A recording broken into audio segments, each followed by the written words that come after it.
Hello Village Virtual Teachers. This video tutorial is created to demonstrate steps for grading assignments in Edmodo and adding those points to students' gradebook in their coursework.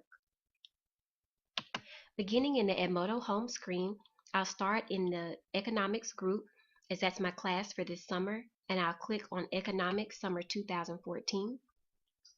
I'll then scroll down to last week's assignment as students were encouraged to submit a picture that reflected a little bit about themselves and also tell a little bit about themselves in a brief description.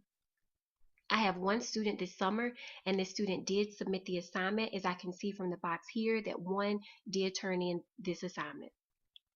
If I click there, I can see what was submitted, and I also see on the left-hand side of the screen that there are several red clocks next to names of other people that have joined this group.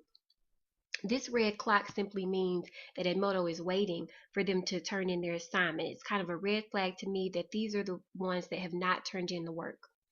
These are my students for the spring semester, so they will not complete the assignment. They're no longer in the course, but they're still in the group as I renamed my spring economics folder to a summer economics folder. The student I have for the summer, he doesn't have a red clock by his name, and I can click on his name to see the work that he submitted last week. He did follow the instructions very well as he provided a brief description about himself and also submitted a picture that illustrated what he described. He explained that he is an avid runner, that he has a triplet, and they run more than 50 miles a week. He also attached a picture to provide an example for all the medals he's run in races he's competed in thus far. And after I graded and read his assignment and saw his picture, I was ready to grade his assignment at the top. And there were two places where I could type in a grade. The first box shows the grade that I would give him, typically out of 100. I gave him a 100 out of a 100 because he did include the description and the picture just as I asked. If he would not have included the picture or only included the picture and not the description, I may have given him an 80 or 85 or deducted points, but because he did do both things that were asked, he was given a 100 out of 100, and these were numbers that I typed in myself. If I scroll underneath his response post, I also gave him an outstanding smiley face. There are several faces that students can be given to kind of show how you feel about the work that they completed, all from outstanding to the bottom, the frowny face, as needs improvement. Because I was impressed that he completed the assignment on task, did what was asked, I gave him an outstanding, and also typed a little comment about what he responded, what he said. I told him I was impressed. He runs 50 miles a week. That's great. I also asked him if he has any advice for someone preparing to run long distances. And this was done by typing comments in this open white box. And when I clicked add comment, the comment was reflected there.